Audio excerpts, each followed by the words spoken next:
I am JVN Indu from the Department of Science and Technology. Today I will discuss about instruction format. So let's start. Firstly, see the definition of instruction format. An instruction format defines layout of bits of an instruction in terms of its constituent parts. It means जो instruction format होता है वो एक instruction के bits का layout होता है। Instruction format क्या होता है?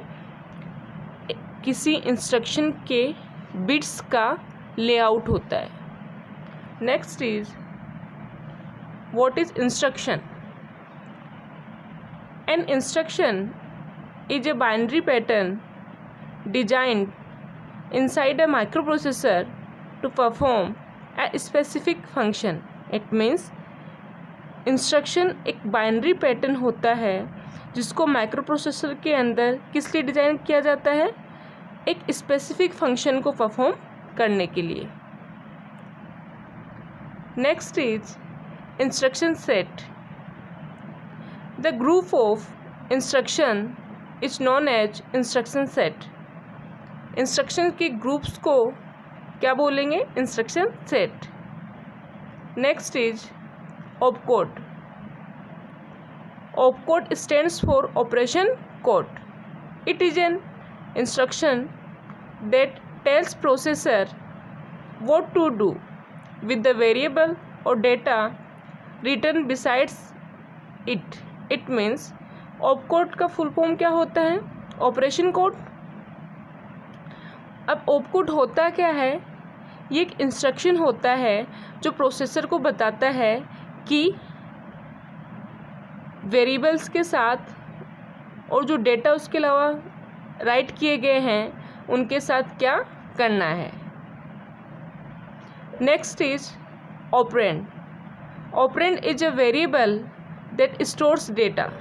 ऑपरेंड क्या होता है? एक वेरिएबल होता है जो डेटा को स्टोर करता है। And data can be a memory address और any data that we want to process. Data कोई मेमोरी एड्रेस हो सकता है, कोई भी डेटा जो हम प्रोसेस करना चाहते हैं। अब एक एग्जांपल के थ्रू हम लोग समझते हैं कि ऑपकोड और ऑपरेंड क्या है।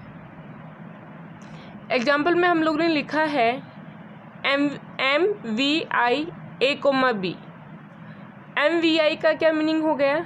Move immediate. तो यहाँ पे जो MVI है वो क्या है? ऑपकोड है। ऑपकोड क्या होता है? एक इंस्ट्रक्शन होता है जो प्रोसेसर को बताता है कि जो वेरिएबल्स और डेटा उसके अलावा लिखे गए हैं उनके साथ क्या करना है, कौन सा ऑपरेशन परफॉर्म करना है, ये हमें ऑपकोड बताएगा। तो MVI क्या है? ऑपकोड है। और A, B यहाँ पर क्या है? ऑपरेंड्स है। Next is types of instruction. There are 3 types of instruction. First is 1 byte instruction, second is 2 byte instruction and third is 3 byte instruction. तो firstly see the 1 byte instruction. In 1 byte instruction, the opcode and the operand of an instruction are represented in 1 byte. Students, 1 byte instruction के अंदर क्या होता है?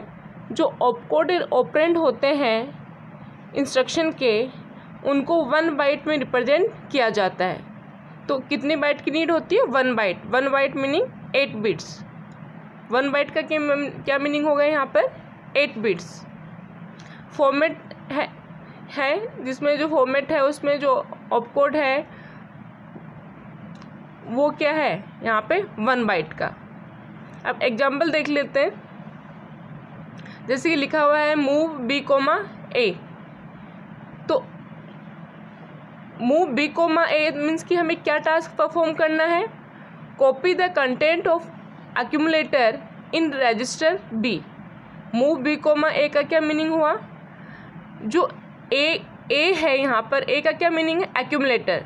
तो हमें क्या करना है? जो एक्यूमुलेटर के अंदर जो कंटेंट है उनको कॉपी करना, किसके अंदर, रजिस्टर बी के अंदर। तो मूव बी कोमा ए, ये इसका क्या मीनिंग हो गया कि जो एक्यूमुलेटर है उसके कंटेंट कॉपी हो रहे हैं रजिस्टर बी के अंदर। तो यहाँ पर ऑपकोड क्या है, मूव MOV, और ऑपरेंड क्या है, B and A।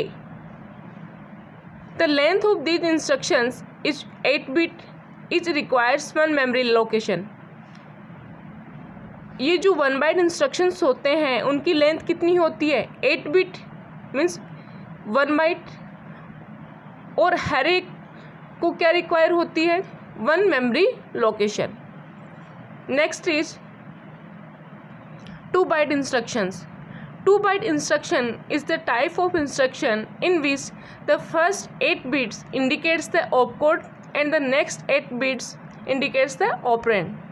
2 byte instruction के जो 2 byte instruction है वो क्या है, इंस्ट्रक्शन का टाइप है जिसके अंदर जो फर्स्ट 8 बिट्स होती हैं वो किसको इंडिकेट करेंगी, ऑपकोड को, और जो नेक्स्ट 8 बिट्स होंगे वो किसको इंडिकेट करेंगी, ऑपरेंड को।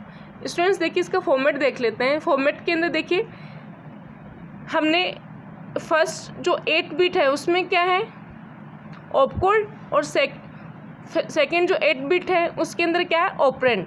तो 8 बिट प्लस 8 बिट टोटल कितना हो गया, 16 बिट, और 16 बिट इज इक्वल्स टू कितना हो गया है, 2 बाइट।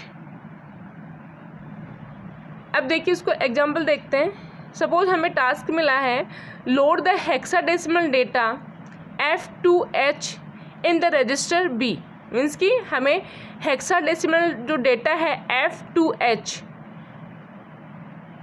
उसको लोड करना है किसके अंदर, रजिस्टर B के अंदर। तो हमने क्या इंस्ट्रक्शन यूज किया, MVI move immediate data B, F2H।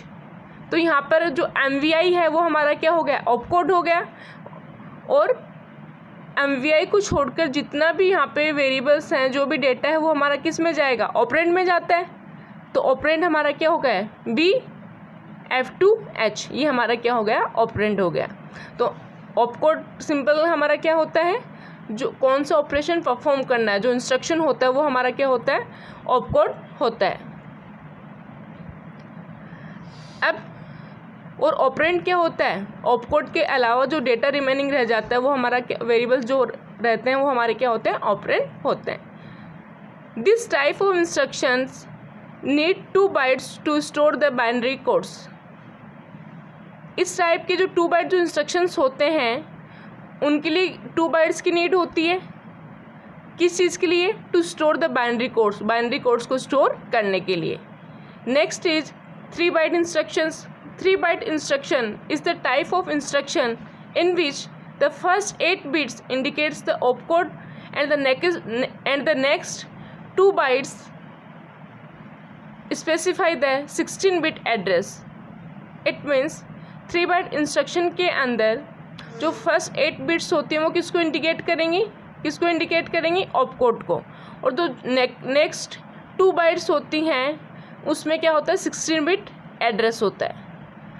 The low order address is represented in 2nd byte and the high order address is represented in the 3rd byte। It means देखिए format देखिए पहले इसका format के अंदर opcode, operand नज़र आ रहा है। तो ऑपकोड जो है वो उसके लिए कितने बिट की रिक्वायरमेंट है, यहाँ पर 8 बिट की, मतलब कि 1 बाइट की।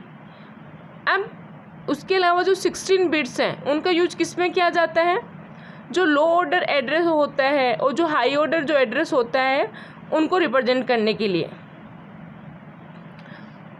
तो इसके अंदर जो लो ऑर्डर एड्रेस होता है उसको किस में रिप्रेजेंट किया जाता है, 2nd बाइट में, मीन्स कि जो ऑपकोड के बाद में जो नेक्स्ट वाला जो बाइट है उसके अंदर जो लो ऑर्डर एड्रेस है उसको उसमें रिप्रेजेंट किया जाता है, और जो लो ऑर्डर एड्रेस के बाद में जो 8 बिट रह रही हैं आगे उसके अंदर हाई ऑर्डर एड्रेस को रिप्रेजेंट किया जाता है।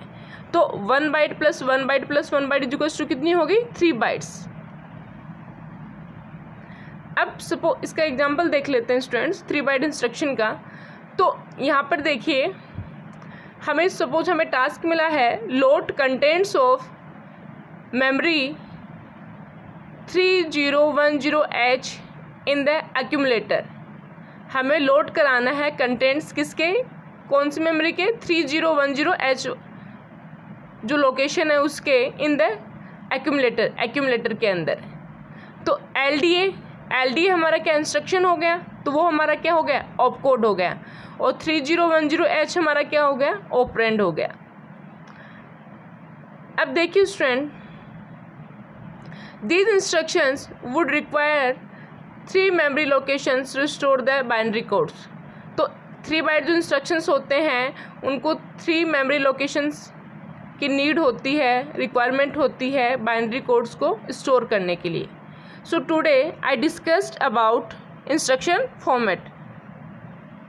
This session powered by digital version 2.0 Jayoti Vidyapeeth Women's University. I hope you are satisfied with my digital session. If you have any query, please mention in comment box. I will resolve it. Thank you.